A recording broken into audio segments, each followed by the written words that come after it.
was this guy who enjoyed his backyard because he had planted all these fruit and vegetable trees, and nothing made him happier than to wake up every morning, take his coffee, go and sit in his backyard and admire all those fruits and flowers.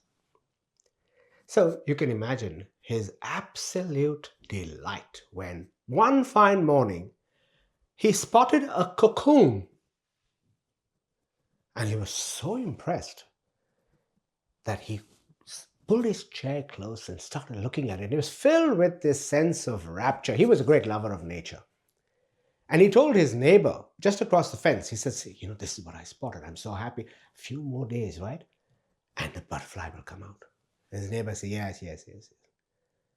Yes, right enough. A few days later, he brings his coffee, pulls his chair, sits just under that little collection of leaves, and there was the cocoon. And when he looked closely, he saw there was a little tear, and there were tiny little legs trying to come out. Oh, he just couldn't resist. He was absolutely filled with delight. He said, "Yes, the moment has come. Today, I'm going to see that beautiful butterfly."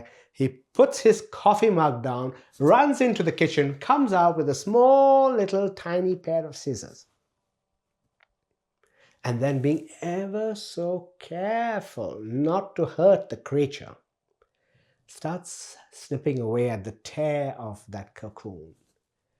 And when it becomes slightly bigger, the little butterfly squeezes out. And he's watching all this, by the way.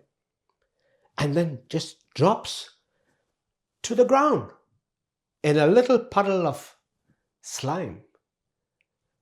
And he looks at that in sheer horror, thinking, "My gosh, what have I done?"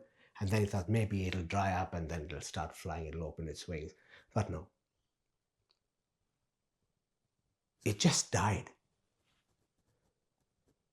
You can imagine how terrible he felt.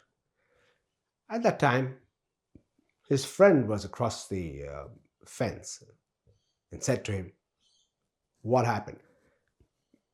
He tells his friend the whole thing, the whole story.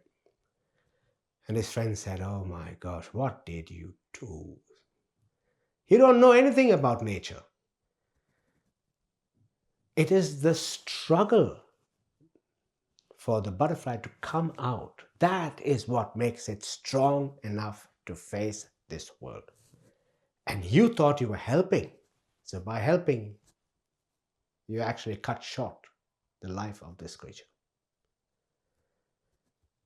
So we see this all the time in our workshops.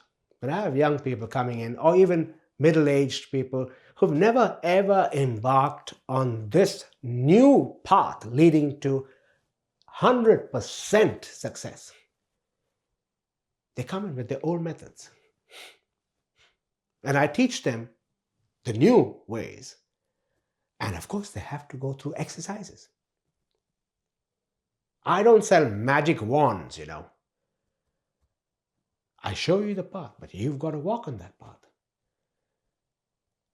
And someone who tries to help you is not really helping you, they're hurting you.